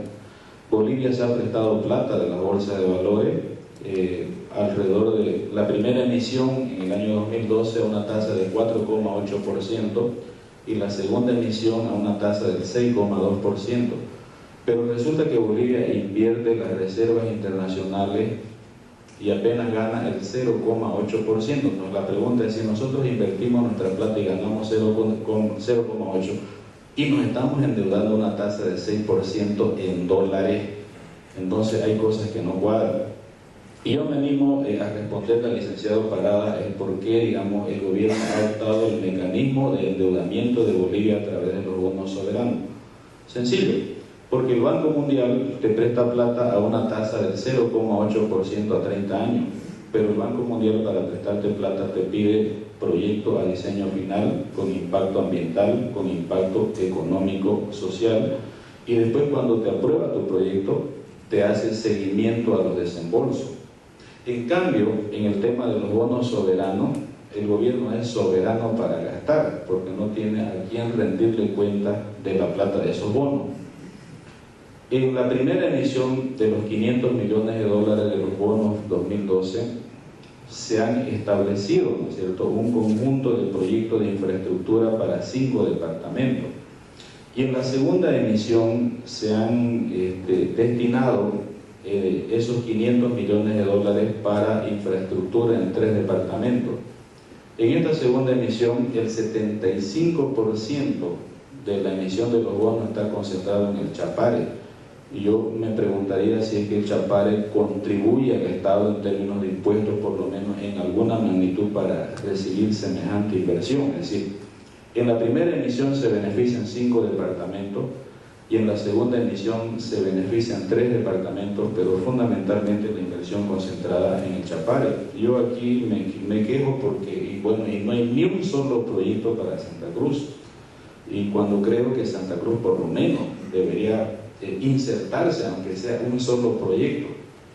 Si ustedes revisan la inversión pública 2014, que está en la página web del Ministerio de Economía, y observan, por ejemplo, los 30 proyectos más grandes de inversión pública, apenas 2 proyectos para Santa Cruz, que uno es la carretera que va desde la planta que se está haciendo aquí en Cordillera, ¿no es cierto?, que nace desde la zona de los lotes, con algo así como 27 millones de dólares, la planta Río Grande, y hay otro proyecto también de instalación de gas domiciliario, pero no hay una proporción, ¿no es cierto?, entre lo que el departamento aporta a Bolivia y entre lo que el gobierno destina como inversión para Santa Cruz. Es una queja que lo hago, digamos, en este foro, y no es que los cruceños seamos quejones, pero es que tenemos que conocer que el amor que siente el poder central, que se campea, ¿no es cierto?, que se ha campeado en las últimas horas por Santa Cruz, no se traduce en una viabilización económica. En el tema de la institucionalidad del Banco Central de Bolivia, yo creo que no hay por qué admirarse el hecho de que cada vez se va carcomiendo y se va minando la institucionalidad del Banco Central de Bolivia. Yo hago una comparación entre la ley 1670, que fue la ley que institucionaliza el Banco Central y cuyo producto es don Juan Antonio Morales como primer presidente institucionalizado. En esa ley 1670 se establece claramente que el Banco Central es el que define los objetivos de la política monetaria y cambiaria y coordinará con el gobierno. Pero en la Constitución Política del Estado, que se aprobó en el año 2009, se invierte la situación y dice: el órgano ejecutivo será el responsable de definir los objetivos de la política monetaria y cambiaria. Claro que hay un aderezo que dice en coordinación con el Banco Central, ¿no es cierto?, para tratar de acomodar el texto. Entonces, la debilidad institucional del Banco Central lastimosamente ha sido incorporado en el texto constitucional, y bien lo decía don Juan Antonio Morales, el Banco Central de Bolivia aparentemente se está convirtiendo en un banco de desarrollo, de suministro de recursos y de crédito, ¿no es cierto?, para un conjunto de empresas estatales que tenemos las observaciones porque en primer lugar no tienen estado financiero, obviamente con la gran cantidad de ingresos que recibe el país por la importación de gas natural, y que esa exportación de gas natural se está traduciendo en un aumento del consumo tanto privado como también en un aumento del consumo del sector público, que muy bien lo muestra don Juan Antonio Morales en uno de sus cuadros. El gobierno señala de que el motor del crecimiento de la economía es el aumento de la demanda interna, dice, por la instauración de sus políticas sociales, por los aumentos salariales, pero no dice dónde sale la plata, porque la plata tiene que salir de alguna parte. O sea, la plata no viene del maná, o sea, no ha caído del cielo, y la plata sale del gas natural, que es lo que se quiere esconder. Entonces, en ese sentido, yo termino mi comentario sobre las dos exposiciones. Han sido muy ilustrativas. Gran parte de lo que pueda suceder más adelante va a girar en torno al presupuesto, porque el licenciado Parada ha mostrado que el gasto público ha crecido de 54.000 millones de bolivianos en el año 2005 a 195.000 millones de bolivianos en el año 2014. Si el gasto público ha crecido así de rápido, y si mañana caen los ingresos por el gas natural, ¿quién va a financiar ese gasto público? Obviamente que vamos a ser nosotros, los ciudadanos. Si no, miremoslo lo que pasa en Europa, lo que le pasa a Irlanda, lo que le pasa a Portugal, lo que le pasa a Grecia, lo que le pasa a España, que a los gobiernos socialistas se les fue la mano aumentando el gasto público y endeudando a sus países a través de la emisión de bonos soberanos, y ahora le han dejado la factura a sus ciudadanos, porque son sus ciudadanos los que están pagando las irresponsabilidades de su clase gubernamental. ¿Puedo hacer preguntas, no, Oscar? Ya, ok, buena pregunta. Yo quisiera preguntarle al licenciado Parada, considerando que estamos frente a un proceso electoral en octubre, ¿no?, y hay un modelo que marcha, un modelo que está constitucionalizado, es un modelo que no está improvisado, que tiene una línea, ¿no es cierto?, y una conducción política, y suponiendo que hay un cambio de correlación de fuerzas en octubre, preguntarle al licenciado Parada, apelando a su experiencia, ¿qué modelo alternativo habría si es que hay ese cambio de correlación de fuerzas? O lo que podemos hacer es simplemente maquillar y perfeccionar ese modelo de Estado que está establecido en la Constitución Política del Estado. O sea, yo no sé por qué hay gente que se sorprende del tema de la propiedad privada. El texto constitucional en la parte económica dice: el Estado se encarga de la producción, comercialización y distribución de bienes y servicios. O sea, es claro y categórico, o sea, no hay espacio para el sector privado. Entonces, esa pregunta se la traslado al licenciado Parada. Bueno, a ver, lo que sucede de que con lo que hemos visto, aquí no ha habido ningún cambio, sobre todo en lo que corresponde al régimen económico y financiero.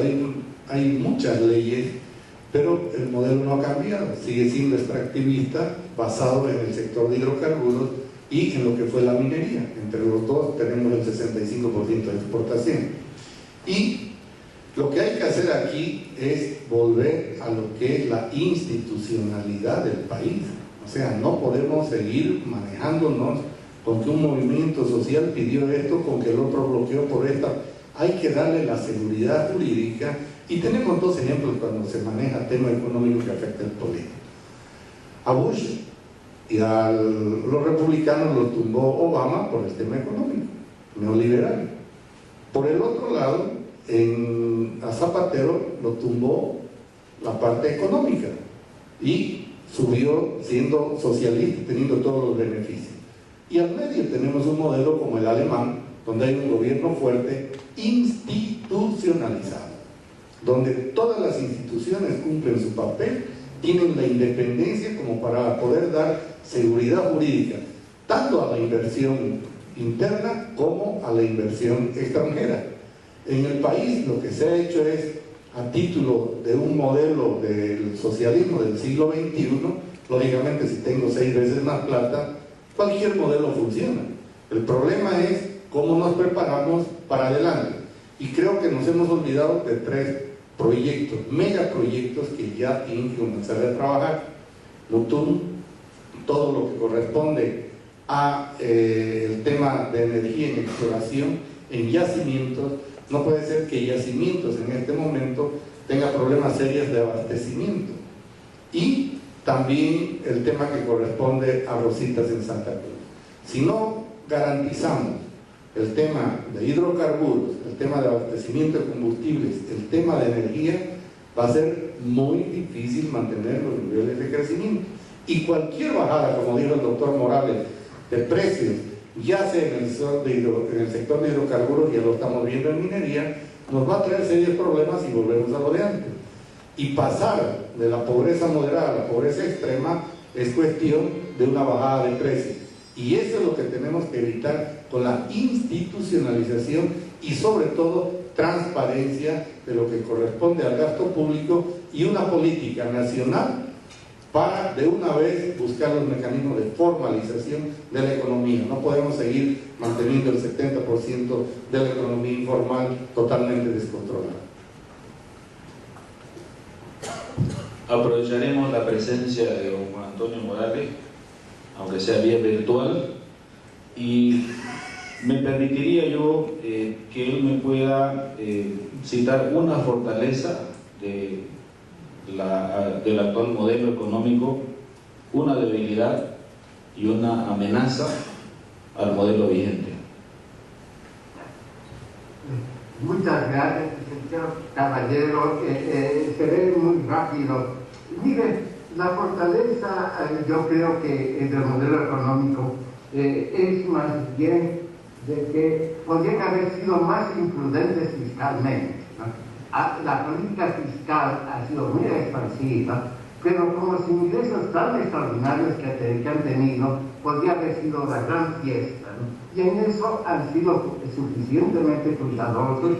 Yo creo que han aprendido las lecciones de la historia. El desorden fiscal y monetario de los 80 llevó a ese país al borde del abismo, a la hiperinflación, y esa lección, con un gobierno de izquierda, y esa lección la tenían aprendida en el gobierno. La debilidad, yo diría, es la arrogancia, ¿no? Y la soberbia. Ellos piensan que han inventado el hilo negro, ¿no? Y el agua tibia, y que efectivamente el mundo entero está deseoso de copiar el modelo boliviano, un modelo boliviano que se sostiene esencialmente en un buen desempeño del sector exportador. Y el buen desempeño del sector exportador viene del contexto internacional en gran parte, ¿no? Viene de los altos precios internacionales y viene también de los errores de política de nuestros vecinos, especialmente de la Argentina, que el gobierno de manera muy oportunista, pero bien, ¿no?, ha podido aprovechar, ¿no? Ha podido aprovechar muy bien. La Argentina tiene una crisis energética, echa puntapiezas Repsol se resurge en Bolivia y Bolivia se beneficia de los errores de la política argentina en gran manera. Entonces, eso yo creo que es un punto importante. Después, la debilidad está en que, bueno, la amenaza está en lo que yo llamaba el valor en riesgo, ¿no? La extrema dependencia de este país en un puñado de productos que están sometidos a fuertes fluctuaciones de precio, hacen que la economía puede ser una amenaza para el desarrollo boliviano y para el actual modelo de gobierno. Bueno, yo quiero agradecer muchísimo a los tres panelistas, creo que todos vamos a compartir que ha sido una excelente presentación de cada uno de ellos, muy interesante. Agradecerle también nuevamente al doctor Morales, al licenciado Parada, al licenciado Teófilo Caballero. El siguiente panel también es muy interesante. Tenemos ya aquí a Gonzalo Chávez, a Henry Oporto y a Gary Rodríguez, personas todas que siguen muy de cerca no solo la economía, sino el tema que le hemos pedido que nos hablen, que es sobre la evolución del desarrollo en Bolivia. Tenemos un refrigerio, yo les pediría a todos que nos ayuden para servirse el café y traérselo, y lo tomamos aquí en 15 minutos. Reinstalamos 30 puntos, comenzamos con la siguiente presentación, así que tráiganse su taza a la sala y al doctor Morales también le damos un pequeño intermedio para que pueda tomarse su café. Que me mantenga comunicado, porque yo te voy a escuchar a Gonzalo Perdón. y a Rodríguez. Así lo vamos a hacer.